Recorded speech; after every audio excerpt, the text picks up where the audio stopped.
Hear me. You bring it up one more time, I'll fire you. I went home and told Gloria Ann, and she said, well, how about if we invite him to this special businessman's banquet? I said, that's a great idea. I went and saw Tom the next day, and I said, Tom, I know you said not one more time, but would you give me one more thing? He said, okay, I'll do it, but only on this condition. This is it. I said, well, let's go to it, and then we'll talk.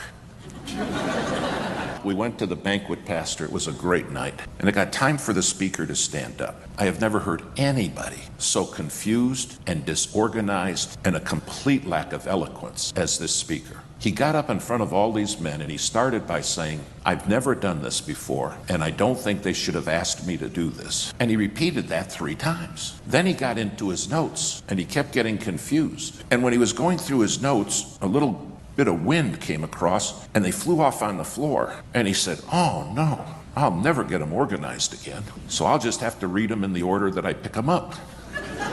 So he picks this page up and it says point 7. Now we haven't heard point 1 yet. It was horrible. And he kept losing his place. He's sweating. It's coming off his forehead. It's getting all over his Bible, all over his papers. And then I got ticked off. I said, Lord, I got Tom here. Look at what you brought. Well, finally, it says in the thing, he's supposed to speak for 22 minutes. He spoke for an hour plus. Finally, the host says, let's conclude it now. He said, okay, bow your heads. And he said, here's what I want to ask you. If you don't want to go to hell, and you know God ought to put you in hell, hold your hand up. When he said, hold your hand up, 400 men held their hands up, including Tom. I'm looking at him and I'm thinking, you don't understand. You probably think we're voting to get out of here or something. He said, it's obvious you don't understand what I was saying. Take your hands down.